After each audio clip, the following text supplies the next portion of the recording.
Hai semuanya, gimana kabar kalian? Semoga selalu dalam keadaan baik. Jadi selamat datang kembali di Anda Grace Channel, dan ini adalah segmen analisa pagi, segmen di mana kita akan mengulas untuk update news dan juga pergerakan dari market, khususnya dari market Bitcoin. Teman-teman, hari ini kita berada di tanggal 3 Juni 2024. Hari Senin, ya, masuk weekdays lagi, siap-siap volume perdagangan akan kembali melonjak di perdagangan hari ini, teman-teman.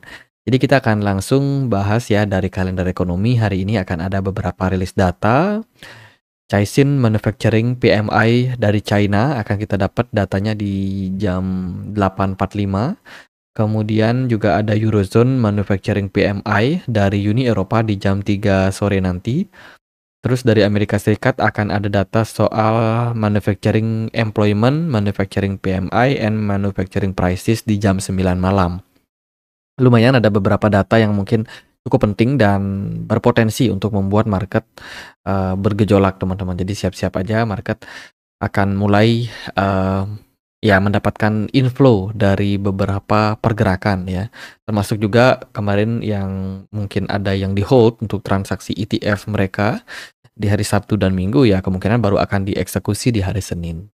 Itu. Jadi hari Senin ini biasanya memang memberikan impact ya terhadap kenaikan volume perdagangan. Oke, itu dari data yang kita dapetin di hari Senin ini. Lalu kita lanjut ke beberapa berita yang lainnya, yaitu dari FTX. Teman-teman, FTX dikabarkan pelan-pelan melakukan penjualan untuk saham Anthropic. Ya, ini saham yang dimiliki oleh FTX sebelumnya, yang mana dijual ya dengan value sekitar 500 juta US dollar. Teman-teman, ini digunakan untuk membayar para investor mereka karena FTX kan sudah collapse ya. Jadi aset-aset mereka yang masih tersisa itu harus dilikuidasi. Gitu. Jadi ya pergerakan dari beberapa aset-aset sudah mulai dilakukan oleh FTX secara bertahap. Kemudian ada Donald Trump yang menjadi calon presiden pertama yang menerima Bitcoin sebagai alat kampanye dan juga pembayaran kilat untuk sumbangan kampanye dari pemilu, teman-teman. Jadi ini berita yang sebenarnya positif sih untuk sentimen pemilu Amerika Serikat terhadap Bitcoin dan juga dunia kripto. Kemudian dari berita yang lain, ini datang dari China, teman-teman.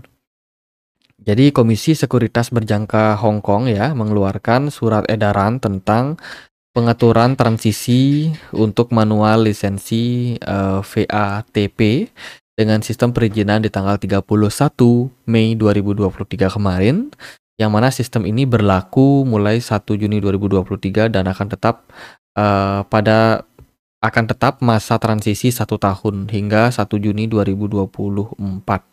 Platform perdagangan aset virtual yang beroperasi di Hong Kong diharuskan untuk mendapatkan lisensi yang dikeluarkan oleh otoritas.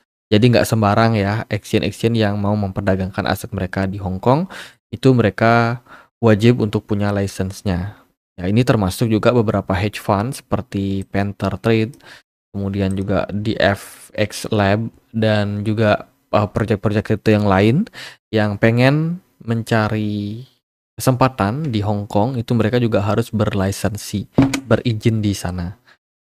Oke, teman-teman, dari berita yang lain juga datang dari Velocore. Ini adalah sebuah decentralized exchange yang kemarin kabarnya itu kena hack. Ya, tim saat ini sedang bekerja, teman-teman, untuk menyelesaikan masalah serangan tersebut. Kemudian ini ada postingan dari Plan B ya, seperti biasa menjelang halving. Plan B tetap konsisten berbagi analisanya terkait dengan potensial pergerakan ataupun arah market. Saat ini sih kalau kita lihat dari chart, ya kita lagi dalam fase titik-titik yang menuju warna merah. Biasanya titik-titik merah ini mengindikasikan fase bullish ya terjadi pada Bitcoin, dan puncaknya adalah ketika kita sudah masuk ke fase yang kuning, teman-teman. Semakin kuning, semakin mengindikasikan kita berada di pucuk. Jadi kalau kita lihat dari sini, sebenarnya kita masih dalam fase awal. Jadi kesempatan nih sebenarnya bagi teman-teman yang mau masuk ke market ya saat ini adalah posisi yang cenderung ideal. Cuman teman-teman yang masuk ke market itu dibiasakan ya mindsetnya jangan beli sekarang pengennya naik nanti. Teman-teman, semua takes time. ya. Jadi akumulasi fase itu biasanya terjadi dalam waktu beberapa bulan. Jadi memang nggak ada yang instan, semua butuh proses gitu. Dan ini merupakan fase yang bagus teman-teman untuk akumulasi berikutnya untuk market.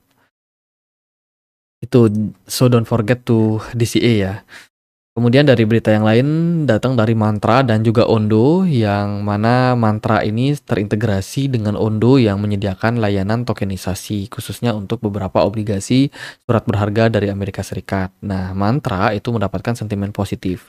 Dan ternyata Ondo Finance dan juga Mantra serta token-token RWA lainnya kemarin sempat mengalami kenaikan ya. Jadi ini merupakan sebuah impact positif dari narasi real world asset yang sepertinya masih bakalan menjadi narasi penting untuk tahun ini, teman-teman. Itu sih nggak terlalu banyak news untuk perdagangan kemarin. So far ya so good aja untuk market. Kalau saya melihat Bitcoin dan kawan-kawan juga masih tetap strong, teman-teman.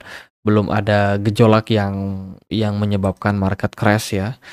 Cuman dari segi volume perdagangan dan juga volatility pada market itu saya nilai agak lesu sih untuk perdagangan Bitcoin dalam beberapa waktu. Dan pergerakan Bitcoin ini masih terbilang cukup strong. Untuk saat ini posisi Bitcoin masih bertahan di kisaran 67.800 ya, dengan level support kisaran 66 ribuan. Dengan volume perdagangan yang masih turun, smart money juga cenderung turun. BTC dominance di perdagangan kemarin naik sekitar 0,8%. Beberapa altcoin yang sudah sempat hijau kemarin juga mengalami fase koreksi, teman-teman. Yang naik kemarin itu Kaspa ya. Kaspa mengalami kenaikan, sementara yang lain ada Celestia, ya tipis sih. Celestia, Manta, kemudian Tom Telegram masih jadi top, teman-teman. Lalu ada AIVO naik 15%. Akhirnya AIVO mencuat ke $1 ya setelah berita kemarin ada investasi dari Binance Lab masuk ke AIVO. AIVO udah nggak drop parah banget sih untuk saat ini. Posisi volume perdagangan AIVO melonjak dengan smart money yang terlihat mulai beraktivitas di token yang sudah lumayan turun ini. Congrats yang udah punya AIVO. Itu sih dari pergerakan dari market so far. Menurut saya ya kita lihat aja gimana pergerakan Bitcoin di hari Senin ini. Semoga market merespon dengan positif. Ya itu aja sih paling teman-teman. Semoga video kali ini bisa bermanfaat buat kalian. Kita juga punya komunitas diskusi di Telegram. Buat teman-teman yang punya akun Telegram yang mau join ya gratis, teman-teman join aja. Teman-teman bisa sama-sama diskusi dan juga mendapatkan informasi-informasi tambahan tentang market kripto kalau teman-teman sudah masuk. Jadi gitu aja buat pembahasan kali ini. Semoga bisa bermanfaat. Akhir kata saya Andre, makasih.